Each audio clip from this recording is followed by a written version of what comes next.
Okay, and we are live. What is up, everybody? So, we have an exciting show today.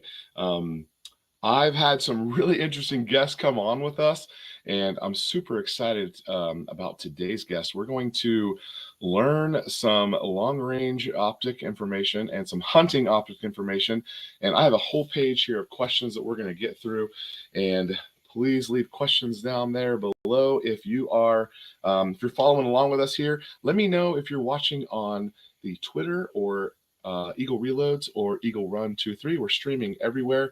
And let's go ahead and get started. Do I have anything? I don't have anything for you before the show. I think we got everything caught up in our last video. So super feedback echo. Oh no. Sounds good on my end. Are you getting an echo? Let me see if I can. Okay, are we still echoing there, MC? Hopefully it is not. Hopefully we can get that fixed here. I'm using the same setup that I always use. All right, let's go ahead and bring in John from TRACT Optics. How are you, sir? Good. How are you, Nick? All right, doing great. So I'm so excited you came in to join me. I've got a lot of questions, and I have become like such a big fan of TRACT Optics. It's I don't really fanboy over a lot of stuff, but anyone that asks me, or if I see someone talking about, hey, what about this optic or whatever, I'm like, have you heard of TRACT? Have you seen TRACT? You got to go check them out. I'm just a really big fan of what you guys are doing, and I like the product, and I want to just kind of go through and ask you guys some questions and try to learn a little bit more. So why don't you tell us a couple things about you, and then we're going to dig in here with some questions. Sure. So we launched TRACT as a company about 8 years ago. Prior to that, I worked for Nikon Sport Optics, handling the Oh, product development. So, between the 15 years I worked on and the 8, with TRACT, I've been in the optics business for, over 20 years. I've been a lifelong shooter and hunter. Just hunting's been a okay. family tradition that has gone back, 3 generations. And my son is the 4th generation, so something that we love to do, we're passionate about. And optics is just one of those things that holds a lot of people's interest. But there's a tremendous amount of information out there on the internet, but unfortunately there's a lot of incorrect information, and a lot of times people are kind of misled by that misinformation, and sometimes really don't make the right choice when it comes to optics. Yeah, that's a good point. A lot of times people will ask like the age-old question, what kind of handgun or what kind of rifle should I get? And the first question has to be, what are you going to do with it? And I think that's probably true for optics as well. Like, what are you going to do with it? Yeah, matching up the right optic to your application is extremely important. That being said, there's no written law. There's no Yeah, right or wrong. If you want to put a particular optic on a firearm, there's nothing stopping you from doing that. The caveat to that is, you know, putting the wrong optic on may cause you to have issues. Too high of a magnification, not enough wide field of view. There's a lot of things that the application makes a big difference in matching up that optic to provide you with the best experience. Obviously, the design of a rifle scope it's a sighting device to make sure that your point of aim matches your point of impact. Um, you know, Contrary to what a lot of people believe, a rifle scope is not designed to be used for observation, and that yeah, honestly can lead to kind of borderline, unethical use of this rifle scope. So, a lot of people say, oh, I don't need a binocular, I have a rifle scope. Well, if you're using your rifle scope to look at, something that you see moving, well, you might be pointing that rifle scope at a person because you may only see, yeah. bits and pieces of it. So that's why we highly recommend that you use a binocular for observation. The only time you use a rifle scope is when you're pointing at something that you intend to destroy. That's a good point. That's probably something that kind of gets lost a little bit. Man, isn't there a Johnny Cash song about that? I drew a bead to practice my aim, and the Yeah. shoe, yeah, the rider went down. Yeah, don't do that. Don't Yeah. do that. All right, MC's over here. He's left us a link to tractoptics.com, and we've got Mr. DK over here in the chat as well. Hung out with him last night on a little live stream. We were talking about those balloons and stuff that were getting shot down over the last couple of days. Wild time to be alive right now. Wild time to be alive. It's exactly what we teach in hunter safety. That is correct. That is correct. Don't do that. Don't do that. Okay, so okay, you mentioned Nikon. They don't make optics anymore, do they? Well, they don't make rifle scopes anymore, and they've Okay. kind of completely departed from the hunting and shooting market. Interesting. Still manufacture binoculars, rifle scopes, Oh yeah, some golf camera rangefinders, lenses. but And, yeah. you know, while we were there, there was a decision to kind of shift away from hunting and shooting.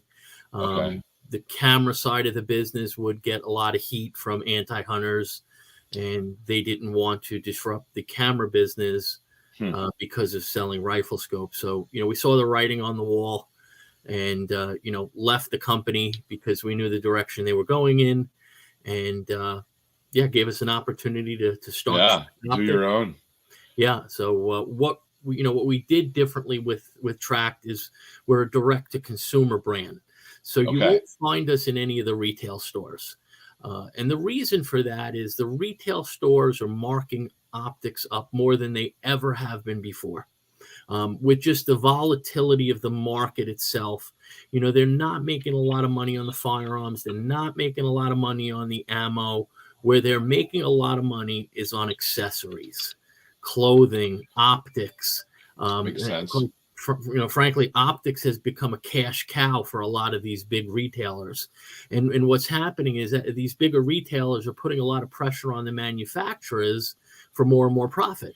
You know, the big box stores open new locations. They go to the manufacturers and, you know, say, hey, you know, we need more margin. We're opening 3 stores. We need your support. We need more margin this year. Well, that, you know, that's a redundant process because the next year they're going to come to you again and the year after that. And, you know, you might be able to absorb that as a manufacturer a certain period of time, but at some point you can't absorb it anymore. You can't, you know, leave the price point because you're not competitive. You can't say no to the big box store because you can't walk away from that volume. Right. So too big of a deal.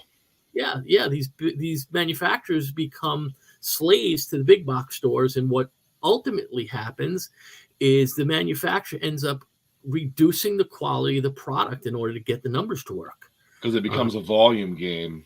Yep. Yeah. And you know what? In that case, the big box store wins, the manufacturer wins, and the consumer is the one who loses.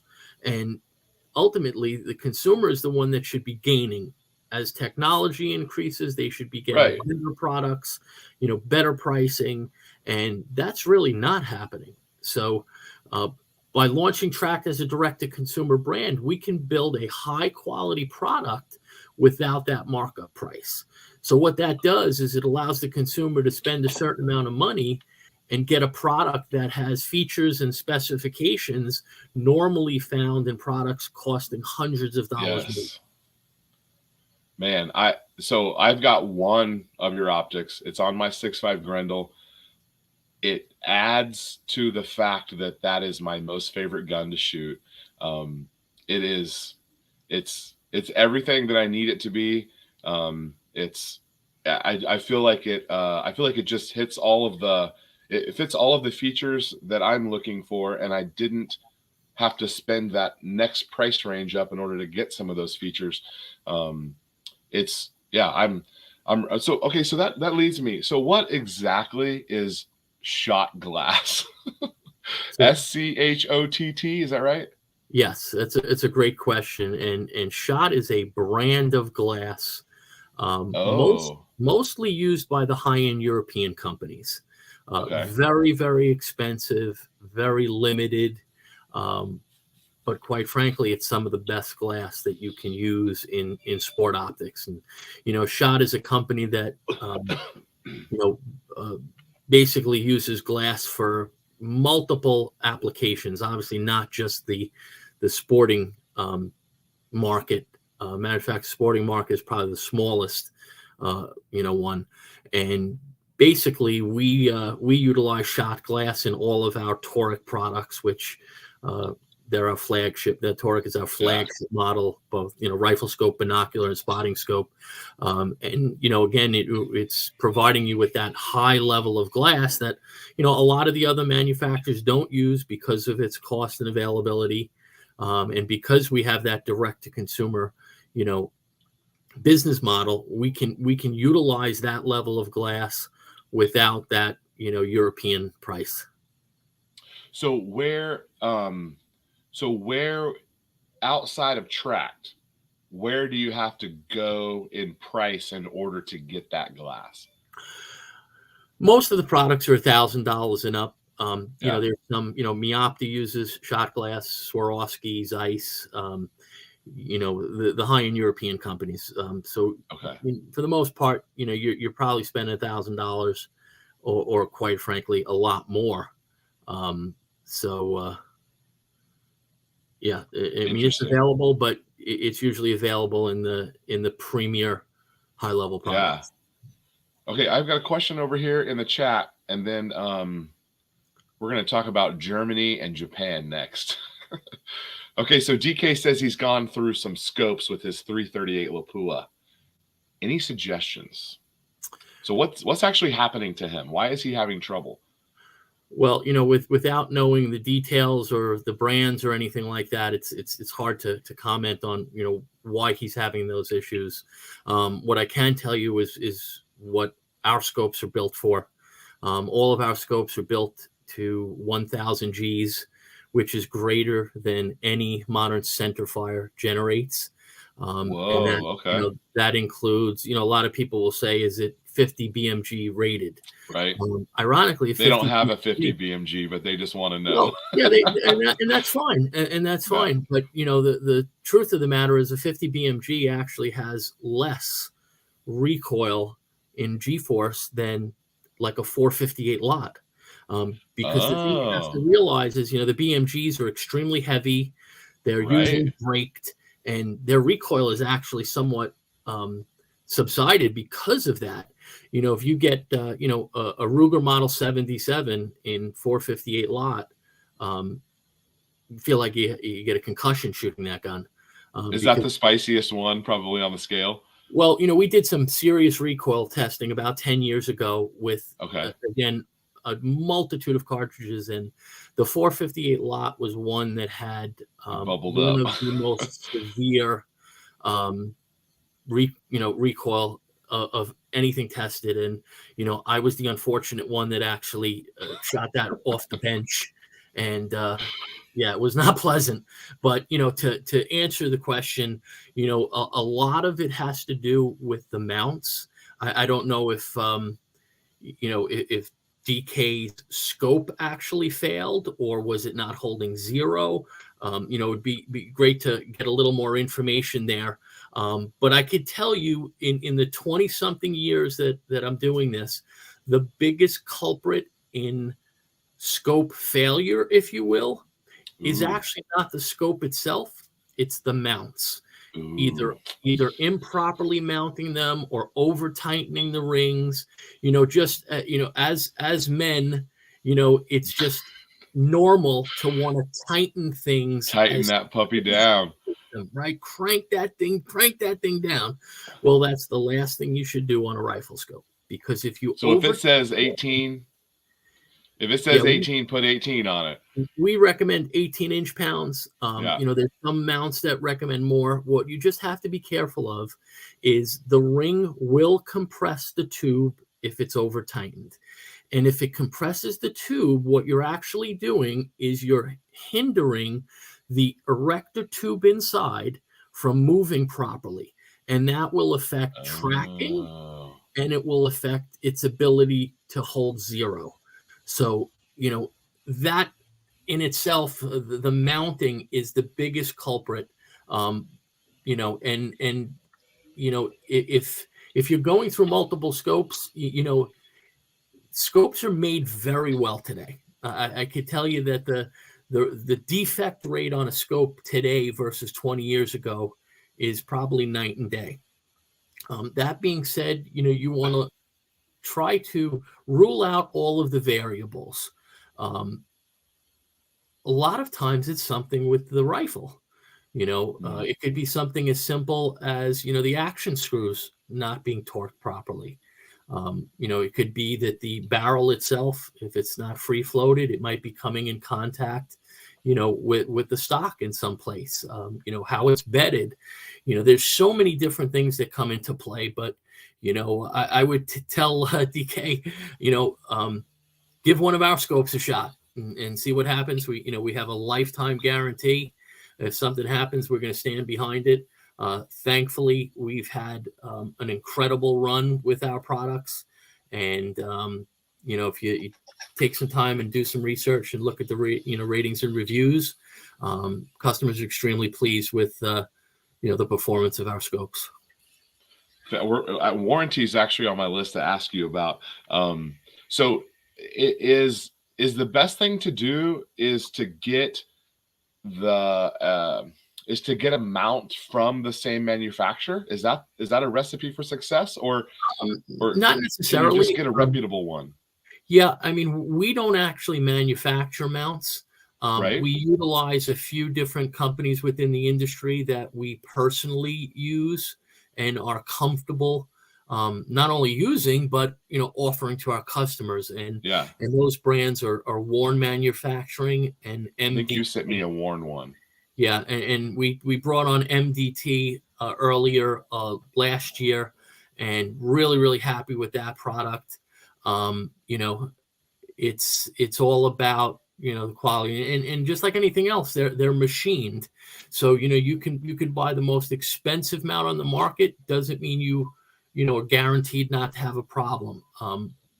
But it's just like any other situation. You get what you pay for. You know, I see people all the time. They go out and they buy a custom rifle, they buy a very expensive scope, and then they buy the cheapest mounts they can get.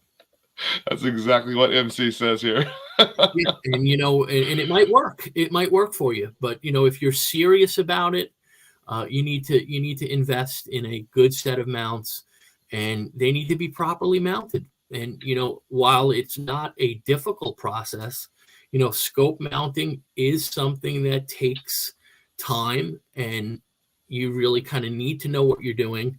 It's not just tightening screws.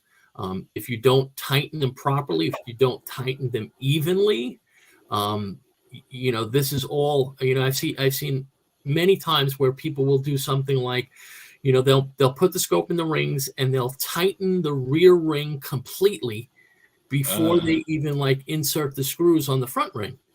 Well, what you're in sense doing is you're actually torquing the scope in one direction by doing it. If you're not tightening everything down evenly, you can be tweaking things. And, you know, it doesn't take much for a scope to be, you know, out of line enough to run out of adjustment in some cases. You know, get in a hurry and we just think that we can do it, and we just got to slow down. As I've gotten older, I've tried to slow down and do things correctly, but man, 20 years ago, you wouldn't have want to watch me mount a scope. Oh man. Yeah. So our good buddy Chris from the 740 is here, and he was at the Great American Outdoor Show, which he's got some videos on his channel. I think maybe you guys were there. Yeah, Chris, I wish you would have come by, because, you know, a 9-day show, I could have used a break. So, yeah, honestly, it's a fantastic show. A tremendous amount of people go through the doors there. But it's 9 days long. So, and that's on your backyard, isn't it? Yeah, actually, that's warehouse, a local show for you, right? Yeah, it's the warehouse and main office is about 10 miles from the farm complex. That's as close as it gets right there. Yeah, I actually live in New York, so I'm about 4 hours from the show. But Yeah, it's a great location. You'd be surprised. I mean, people come from a long way to visit that show. Yeah. Okay, so I'm sure you're familiar with this. This used to be the gold standard, and people don't really do it anymore. Yeah, I mean, modern manufacturing, it's in most cases not necessary. Like Yeah, Warren and MDT will tell you that their rings do not need to be lapped. I read that on the packaging. Yeah. Now, there's nothing wrong with lapping them. If the manufacturers say you don't need to lap them, there's nothing wrong with going lapping them. But I've seen situations where guys have removed so much metal from the rings that the scope literally slides in them. So again, it's another thing that you got to be very careful about, because if you remove too much metal, you're going to have a problem with this, not the scope not holding in the rings. And I've seen that more times than I care to mention. Okay, you probably aren't going to know who Carl is, but Carl is kind of famous on my channel. He says, I may use cheap scopes, but I do have an ADM mount. So I actually ran into Carl today, and he's a big fan of, oh gosh, what was that scope he had on there? He had a Vortex Strike Eagle that he was real proud of for $300. Yeah, there's plenty of good scopes out there that don't break the bank. We offer a basic hunting scope that's just under $400, and then we have toric products that go up to $1,700. Not everybody can afford the flagship line, and Right. we understand that. There is a level of product that is going to get the job done for you. However, there may be situations where a higher quality product might give you an advantage. Low light performance. Give you an example. I've now killed 2 bucks during legal shooting hours that I never saw with my naked eyes.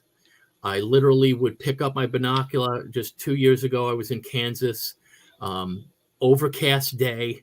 I still had plenty of legal shooting time, but I couldn't see into this CRP field with my naked eyes. So I kept picking up my binocular and just scanning the field. And one time I picked up the binocular, and here's a trail of 4 does with a big buck behind it. Oh. I take my binoculars down and get my rifle ready, and I looked up. I couldn't make them out.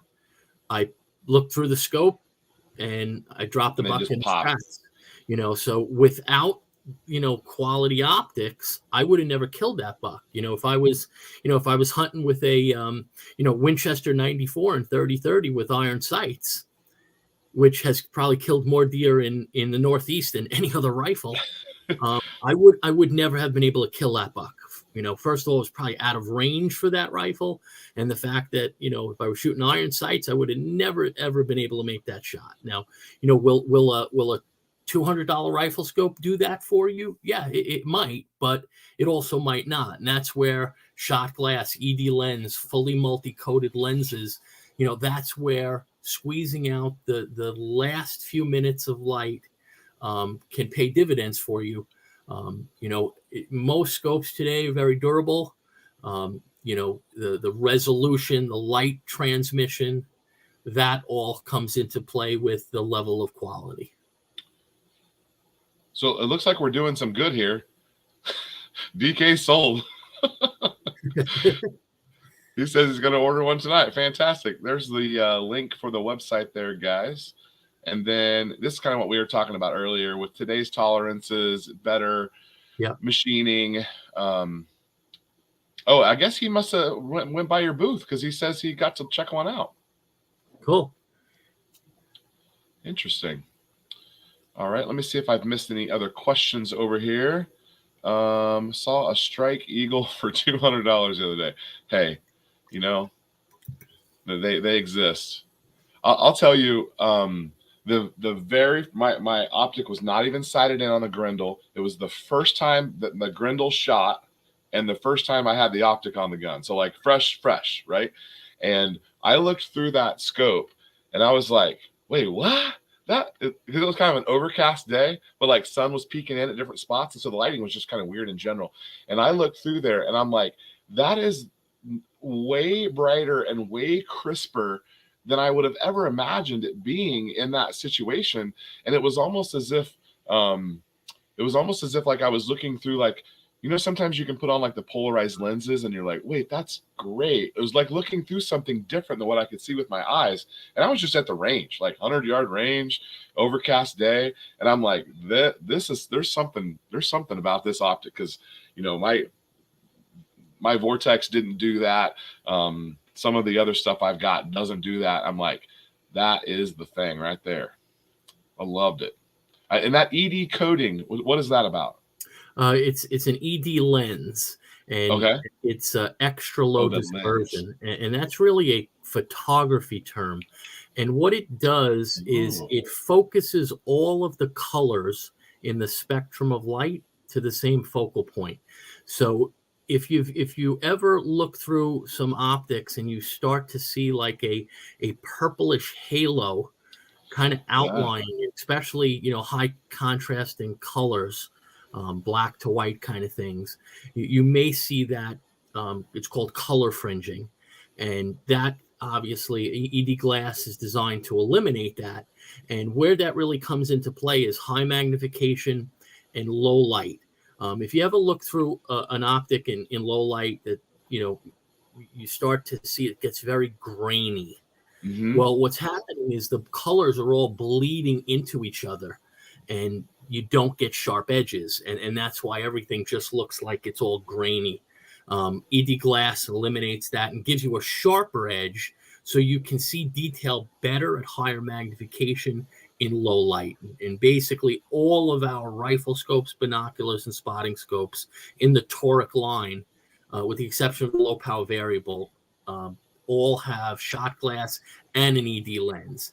In most cases, ED lenses really don't provide a benefit until you're at like 10 power or greater. So in a rifle scope like the LPBO, which is 1 to 8, there really wouldn't be a benefit or as much of a benefit to justify the cost. But that's kind of the thing about as we're talking about this, optical quality is extremely important, because you can't shoot what you can't see. But also a rifle scope that won't hold zero or doesn't track properly, right, is just as much an issue. And most people don't know what to look for when you look through a rifle scope or you look through a binocular and you trying to judge the quality. I hear it all the time where people will say, oh, you know what, I looked through that scope and it looks, I don't see a difference from my $100 binocular. Well, chances are they don't know what to look for. They're not noticing the color fringing. They're not realizing that the edge of your field of view is actually soft. It's not sharp. Things like that, your depth of field, depth of focus. So there's a lot of things that people just don't know what to look for. And when it comes to a rifle scope, some of the lower price products, they might look good, when you're looking at them, in an artificially lit store, but get them out in a low light situation, and like I said, you may be giving up the best parts of the day because you can't see well and you can't shoot. So that's one of the things that we notice with some of the lower price products is they may hold zero, but the tracking is off. When you dial from low to high power, the reticle does not stay in the same position. right. Things like that are some of the things that can come into play. All of our products are made in either Japan or the Philippines. None of our optics are made in China. Not to say that you can't get good products made out of China, but our experience is that they're inconsistent. You might get a really good batch of those products one time, and the next time it might not be so good. And I think if you peruse some of the forums and you see what people are saying, That's kind of what happens with some of the low price products, because they're made Oh, you could get a good one, or yeah, and I the mean, next one gets a bad one. they're made by, how should I say it? Maybe not as skilled laborers, and they're made in such high quantity numbers that Right. it's much harder to control QC. When you're building at that rate, and just trying to keep costs as low as possible. For us, we don't work that way. We really build a product the way we feel it needs to be built, and where the price comes out is where it's at. We try to keep a relatively low markup, so that we can offer the consumer the best possible deal that they can get. We keep our expenses low. I mean, I work out of my home. My partner works out of his home. We try to really keep things, tight. So again, with the ultimate goal of giving the consumer, the best value in the industry. Great. We got Ron Wayne here. Let me give a couple shout outs here. Nicholas Preston, he was with us the other night. We've got a photography word here. Chromatic Aberration. Yep, and that's exactly what ED glass eliminates. For? Okay, Yeah, eliminates. So that's the term. It's chromatic aberration is what happens when those colors bleed together and you get color fringing. So color fringing is basically another term for chromatic aberration. Okay, so you kind of touched on it, but why is it that companies will use the Germany and the Japan country in their marketing? Why do they do that? Why do companies do that? Well, it's pretty known within the industry that the best glass in the world for sport optics comes out of Europe and Japan. Okay. There's many other companies countries that produce glass.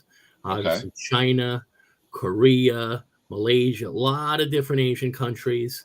But quite frankly, they just don't stack up to the German and Japanese glass. And the German is the shot, right? Well, that's a brand. Some of it is, yes. Shot is actually a brand that falls under the Zeiss umbrella, believe it or not. Oh, okay, okay. But yeah, like there's very few companies that create glass from the earth. Most companies are buying blanks and basically grinding, polishing, and coating them. Okay. So there's a handful of companies that actually create glass from the earth. Okay. All right. So I'm going to go to my LPVO question for you. Sure. Looking for one to put on an 8.6 blackout. Now this is supposed to be a pistol build, but that's kind of up in the air right now as to what it's going to end up being. But it's a 8-inch barrel, and it's 8-inch barrel with suppressor. I thought I would like to try out an LPVO. I believe you only offer one in MOA. Is that correct? No, we actually offered an MRAD as well. Okay, I need to find that on there, and it's a 1:8, I think.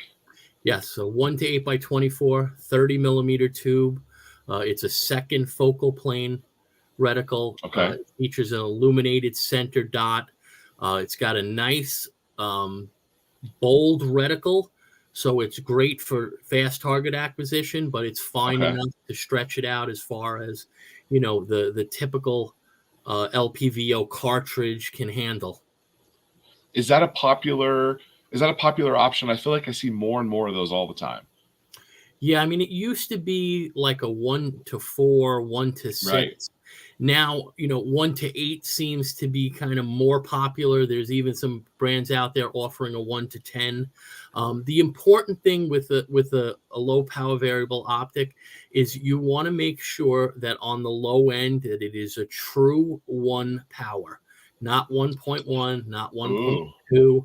And the Okay. reason for that is if it's true 1 power, you can shoot it with both eyes open, just like you're shooting iron sights. As soon as you get above, Interesting. as soon as you get above 1 power, even 1.1, 1.2 power, for a lot of people, it's not easy to shoot it with both eyes open. So in close combat type situations, or shooting plates, and those type of events where you got to be quick, shooting with both eyes open is just it's much better. Huh. Not everybody I can do it. tried Not that. everybody can shoot with both eyes open, but if you're able to keep both eyes open, you have better depth perception. I think you can track targets faster, and we're designed as humans to keep both eyes open. Even when you're shooting a rifle, if you have to close one eye, you end up kind of only being able to do that for a certain period of time. Yeah. I've found as a pistol shooter that I'm the opposite eye dominant than what I should be as a right-hander.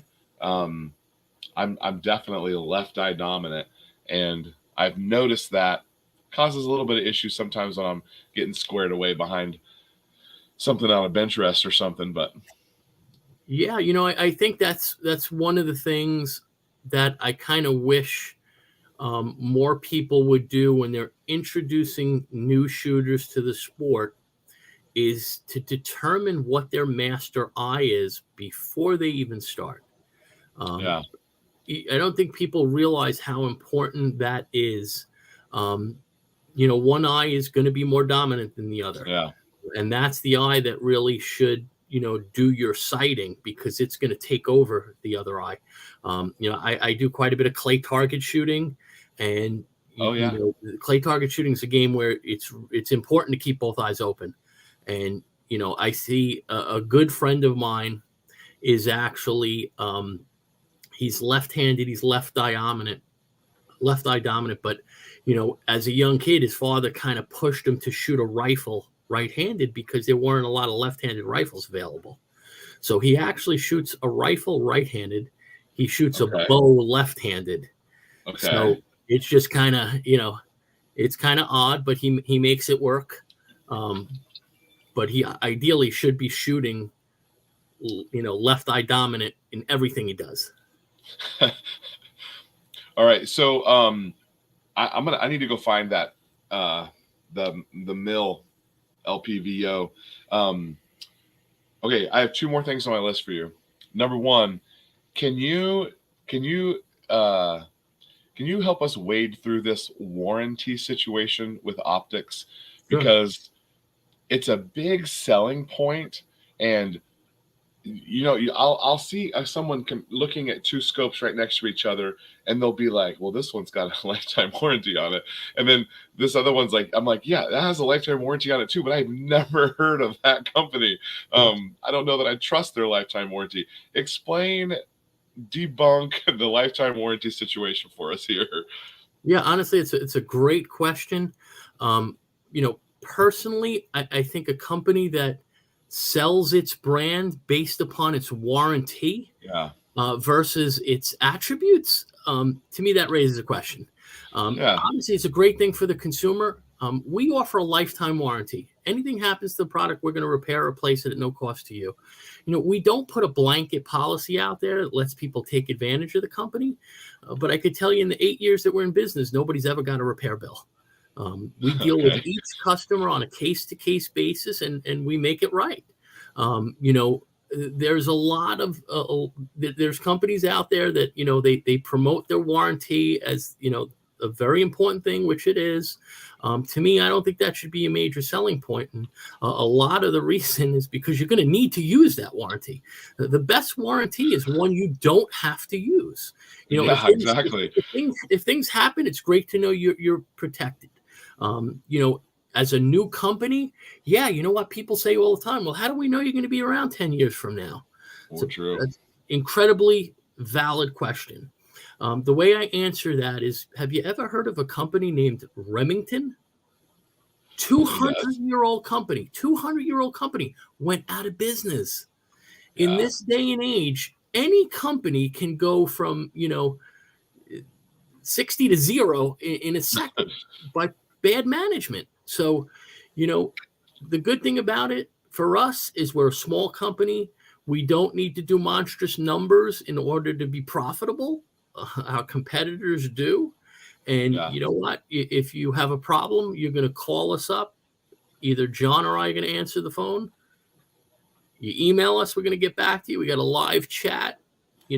We're trying to provide an experience, not just a product. I emailed in, and I think I think I talked to you right away before I even purchased anything, and I just had a couple of questions, and it was like super refreshing to like actually do business with. You felt like there was a real person there, and you're actually like, oh, there's actual people who work here. It's not a chat bot that's just gonna feed me to the FAQ. Yeah, it's really troubling that in our country, no matter what industry you're in, you can't get people on the phone. Yeah, customer I mean, service is just I had a lost. problem. I had a problem with my refrigerator. Good luck trying to get someone from GE on the phone. And nobody You cares. know, yeah, you know They what? don't care. Like you said, they'll call you back in 3 days, or you have to fill out a form and they'll email you. Customer service has gone down the tubes. And when we launched the company, one of the things that was most important to us is that we try our best to be there for our customers. We try to make ourselves available as much as possible. As we grow, that's going to become more and more difficult, but that's never going to stray from our business model. Yeah. So I think Morris missed our little LPBO conversation, but in general, I would say yes, the LPBO is good for hunting. The LPBO is quite versatile. It's I mean, it's great for some target shooting. It's great for hunting. It's great as just a little bonus adder to like someone who's not wanting to zoom all the way up to 18 or 20. I know in Texas, like hunters here aren't taking shots like they take out west. And, I mean, most the 2 deer stands I'm at most frequently, one of them's 86 yards and the other one's 110. LPBO great for that situation. I've also seen people do the LPBO on even more tactical style shooting rifles as well, where they've got a little bit of zoom, but mostly they can just kind of use it as a red dot. Yeah, I think most people think of a low power variable optic as a AR specific scope, and it certainly has its place there.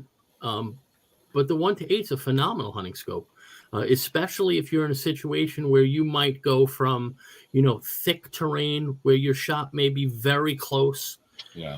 And then, step out on a cut line and, have a 200, 300, 400 yard shot. So, extremely versatile. And matter of fact, we have a lot of customers using them on mountain rifles, dangerous game rifles. So yes, LPVO is a phenomenal hunting optic. Oh, they also say size and weight as well. MC is correct. Yeah. Just a good round option. It's not giant. Weight. Good. Okay. So another question for you. On my channel, there is a buddy of mine who has come on and has told me, hey, I'm going to build my first AR. It's going to be an AR-10, but I'm going to build my first AR for a hunting gun. I'm going to do 308. So we helped him go through and pick some options, and he's going to slowly start buying some things. So he's going to do Texas-style hunting, hogs and deers, couple 100 yards max. We're going to put him in a 308, probably with a 20-inch barrel, but maybe an 18. So this guy, what TRACT optic, because he doesn't know this, and I don't think he's watching right now. I hope he doesn't. He's not. I hope he's not watching, because I'm going to spoil it for him. I'm actually going to buy him a TRACT optic. just from the channel to he's my buddy. And so what tracked optics should you put on a 308 Texas hunting, couple hundred yards, 20-inch barrel, AR-10? There's quite a few different options, but I think one of the most popular would be the Response 4-16 by 42. Okay. And there's actually a version that is specifically designed for the AR-10 308 cartridge. And it's got the 7.62 on there. I saw that. Okay. Yeah, it's got a ballistic reticle. That's a series of dots that it's set up for 168 grain bullet, but we have a ballistic program on our website as well as a mobile application that allows you to match up your exact cartridge to the reticle. So if he's shooting 150 grain bullet, he can go into the program, enter that cartridge information. The program will actually tell you the distance that each dot represents. I print it out. I tape it to the side of my stock. I use a rangefinder, and it's and you can correct right away. Yeah, it's a very simple but effective system, and it's called Impact Ballistics, and it's probably one of the most comprehensive databases of ballistic information that exist. Wow. Interesting. Okay. Okay. So the Response is your number one choice. I was the LPBO. That was the other one I was thinking of as well. Yeah. I mean, that certainly would be a great option. Do everything you need it to do. There's the reticle is set up in either MOA or MRAD, so you can use it, as a bullet drop compensating reticle, or you could, take the caps off and dial it. So a lot of versatility. Okay, I like the Response option though. I was looking at that, and for whatever reason, it didn't click to me that one was the one that's already got the bullet drop on it. Looks like Ron Wayne was over on your website. He's needing a scope for long range 22. So I guess, Ron, what is long range to you? Because that term today can mean a lot of different things. Right. long range 22. Some of these NRL competitions, they're shooting a 22 400 or 500 yards. Yeah. So that's kind of what would be considered extreme long range with a 22. A lot of good options. We have a 22 fire rimfire line. The highest magnification there is a 4-12. So depending upon how far you're shooting, I shoot matches at my local club, and they're 50, 100, and 200 yard matches.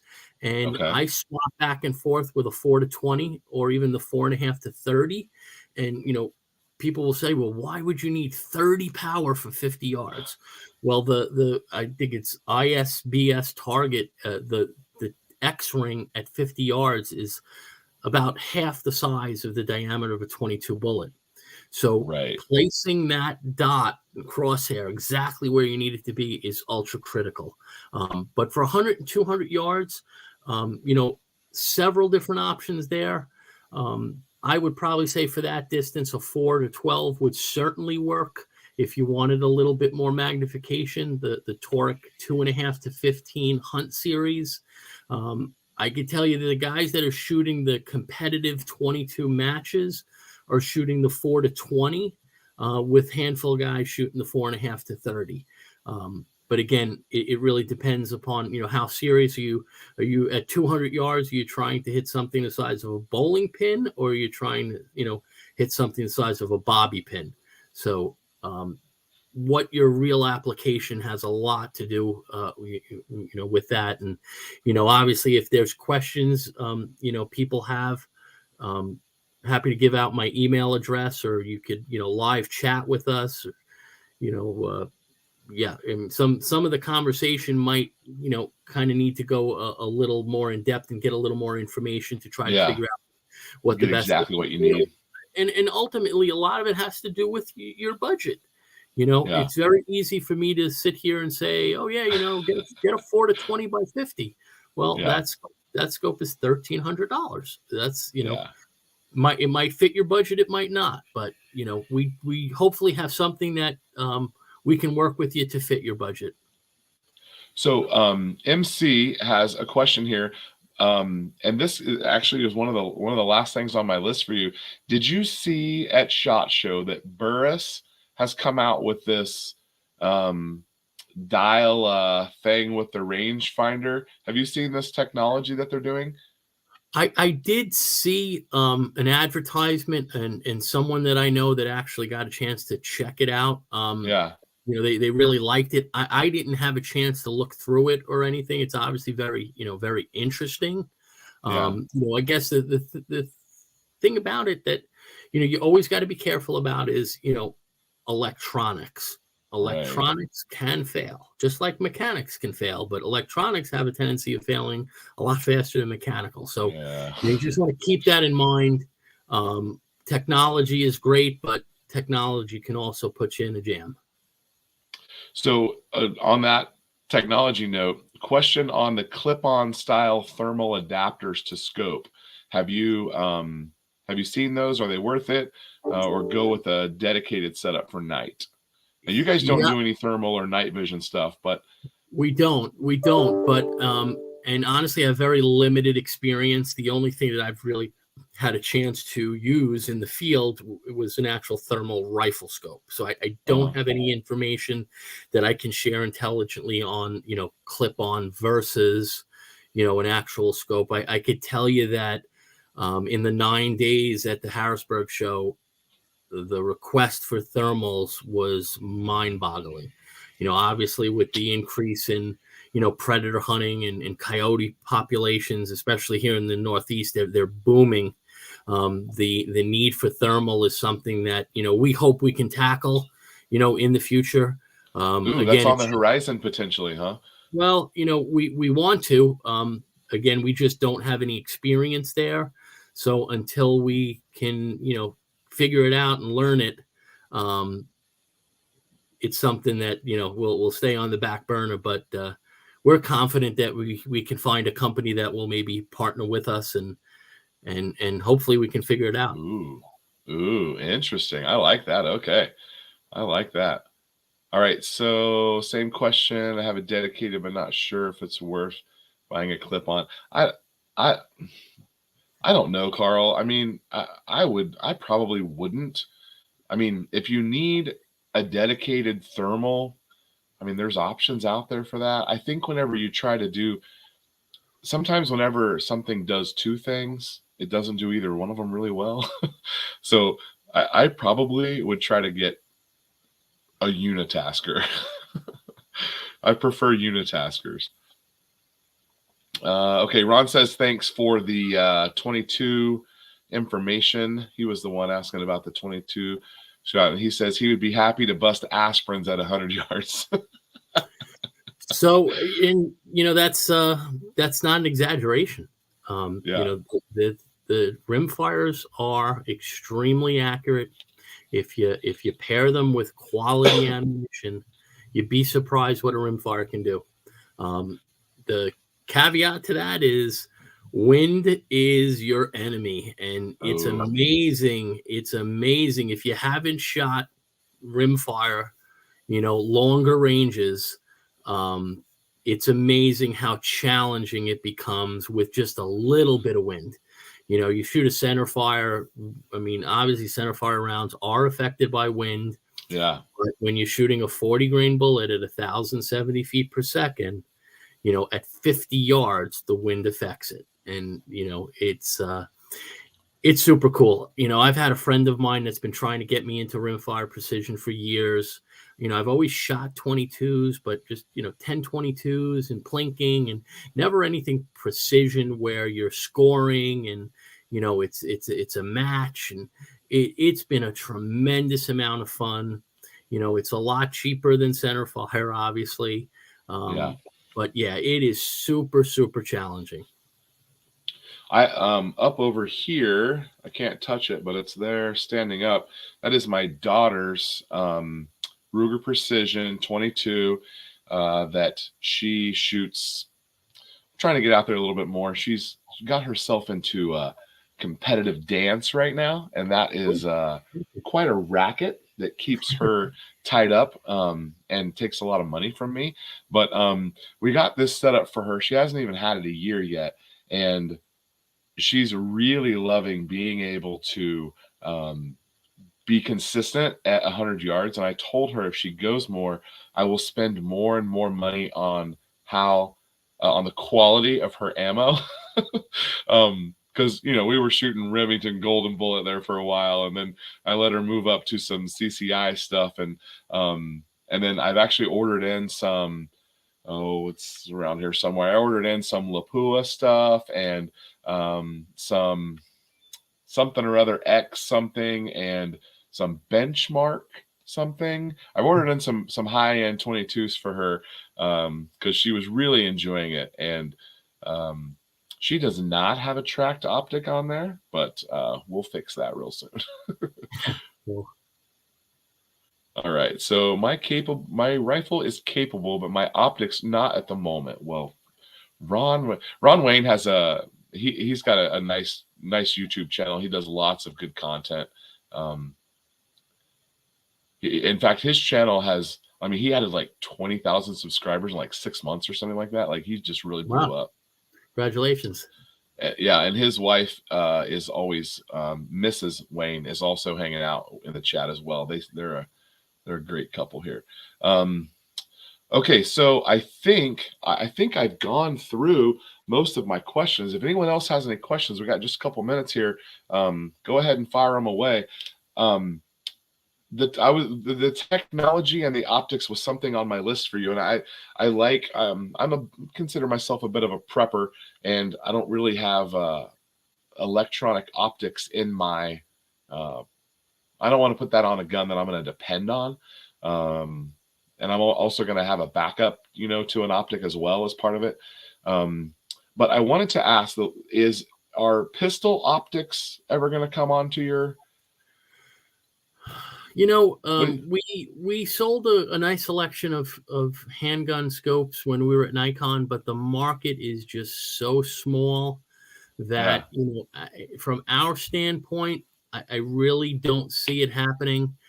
There's some really good options out there now. And, for us to invest in tooling and stuff like that for really what would be a very small amount of scopes, I don't see that. I'll never say never, because you never know what can happen. With laws changing by the minute, you never know what may happen. So I'll never say never, but at the moment, it doesn't look like an area that we would focus on anytime soon. And I'm talking about like the ones that go like stuff on Glocks and like the Hollow Suns and those kind of stuff. Yeah, I was kind of more referring to magnified optics. Right, like on like the Hunter revolver, Casuls and stuff. 2 power, 4 power, 2.5 to 8. That I really don't see, but I do foresee us getting into the reflex / dot sight market at some point. Our biggest issue with those products is trying to find a manufacturer that can build to our specifications. That's not China. We do not want to have our product built in China. We've stayed away from that. A lot of manufacturers are building their products there. We won't. Yeah, it's that's where the airsoft stuff has come from. G23, if you ask me a question, I scrolled up. I don't see it, man. Can you type it again for us here? We're working on 20. Oh, they must be married for 23 years. Is that what they're saying? Wow, good for them. I guess it's Valentine's Day people are thinking about, or it's Valentine's Eve. If you didn't know that, boys and girls in the audience, make sure you are good to go in the morning when you wake up, because you might be able to get away if you just say, oh, we're going to do it later. But the best bet is to start off with this in the morning. Okay. My 20th anniversary is this summer. And the days that I was like, oh, I'll take care of it during the day and fix it at night. No, you need to come in. You got to start the day hot. You got to come out with the gift first thing in the morning. That's my advice. Don't wait till the evening. You can fix it in the evening, but 1992. Okay, so if he asked me another question, I'm sorry, G23, I don't see it on here. I don't believe in Valentine's Day. Oh, okay. All right, so I guess that's pretty much it. Thank you so much for hanging out with us. How obviously email, but tell us about your social media. You guys are doing good content on Instagram. What are you guys trying to do over there? So yeah, I mean we're posting several times a week on all of the platforms. If you need information, the best thing to do is go to the website. It's tractoptics.com. My email is john.lacorte@tractoptics.com. That's JON.LACORTE @tract optics.com. Like I said, we're on. My partner's, his name is John as well. Him or I are on the chat as much as we possibly can be. If you need to call us, the phone number's right on the website, but it's 631-662-7354. We want you to call us. Unlike a lot of companies these days, don't call. They bury the phone number. I mean, I tried to call Verizon the other day, and it was a nightmare just trying to find the right number. But hardly worth it. Yeah, we want to hear from you. We're here to help you. If you have questions about optics in general, that's what we do every day. So, I want a scope that I can shoot 22 at 250 and hitting the cotton off the Q-tip. Honestly, then you definitely want a 4-20 or a 4.5 to 30 power scope. You need to be able to see that small target. It's the toric. The 4.5 to 30 is a 34 millimeter tube, which, when you start shooting rimfires out further and further and further, you need more and more adjustment. And that's where the 34 millimeter tube comes in, and a lot of the things that people don't realize is the tube diameter has absolutely no bearing on the light transmission of the scope. If someone tells you a 30 millimeter tube is brighter than a 1-inch tube, then they don't know how optics work. Light transmission, light gathering are two completely different things. So light transmission. Okay. I never would have considered that, but it's the end of the optic being bigger that gets more light, right? Not the tube. Yeah, so it's a combination of the magnification and the objective size that creates what's called an exit pupil. And that is how I like to term it, is the window of light that you're actually looking through. Now, the only thing that increases the exit pupil is a larger objective. The tube does nothing for light, zero. What it does is it provides more adjustment range, because you have obviously a wider tube. Your erector assembly inside the tube can move more. And if true 30 millimeter lenses are used, then you have a better ability to see detail because you have a larger sweet spot within the lenses.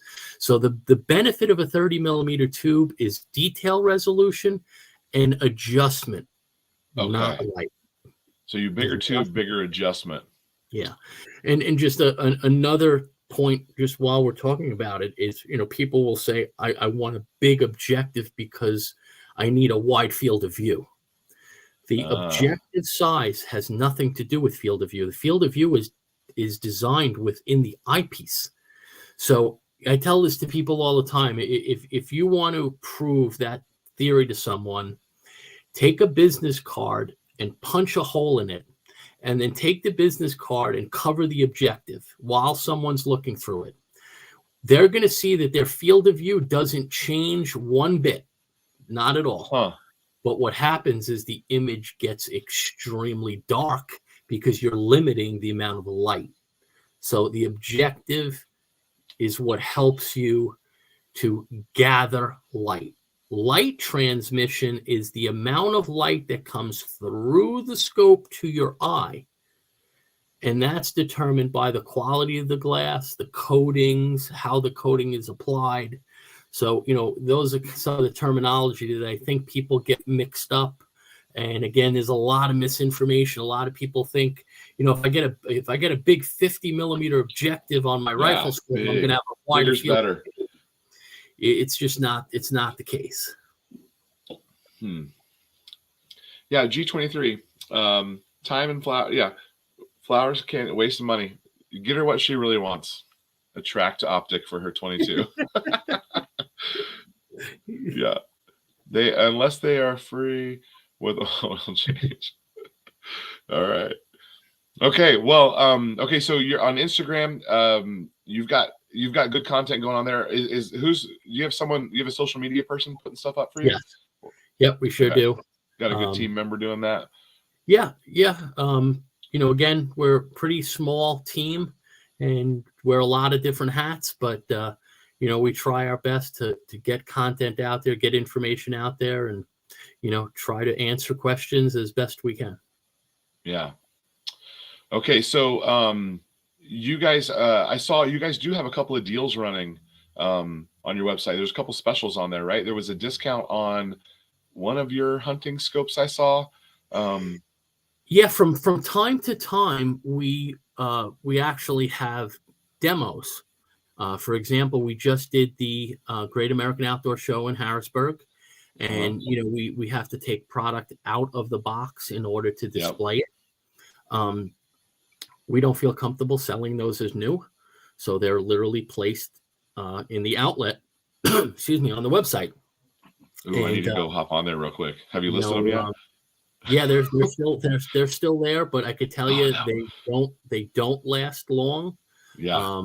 Because they're an incredible deal. I mean, quite frankly, our pricing at the everyday price is a very good value. Don't need a discount for sure. Yes, the 100%. demos are generally 25% off the web price. So yeah, and again, you have a product that's basically brand new. I mean, it's not been used in the field. You've had some people that basically look through it and check it out, but it all goes through our quality control process. And, there's even demos sometimes that, quite frankly, they get sent out to a writer. He takes it out of the box. He takes a picture, puts it back in the box and sends it to us. And it's a brand spanking new product. I mean, that's not always the case, but the demos are an incredible value. Ron says, thanks for the info. MC loves the Q&As. I like doing this style of video where I get to interview someone and ask questions, and you guys get to ask questions. I find these very informative. In fact, tomorrow I'm going to be driving around and I'm going to go back and I got some notes here, but I'm sure I missed something. I'm going to enjoy it. Eagle, I did a short video on a free flower with purchase of an oil change. Okay. G23, I don't think I saw that. YouTube's in a weird spot for me right now. I don't feel like it's showing me the same stuff it used to show me. I feel like they maybe changed their algorithm around a little bit. Sometimes you get different stuff on there. All right. Well, I'll go ahead and sign off for us here. I appreciate your time, sir. And hopefully we've stirred some TRACT interest. Regardless, I'm a big fan. And even if no one else is, I'm going to be back because I've got I have 3 projects that will need optics here in the next 6 months or so. So your TRACT is first on my list. If you guys get nothing else from this, you got to go get a TRACT because you're going to be unbelievably impressed with what it is. And it's just different to look through there and you're like, holy cow. Yeah, it's amazing. I'm a big fan. So, all right, John, we will let you go. I appreciate your time, and everybody in the chat, thanks for hanging out, and we'll see you guys next time. Thanks, Nick. Take care. Yeah, thanks. And we're going to, oh, it didn't leave. There we go. All right, sorry guys. All right, see you guys next time. Thanks for watching.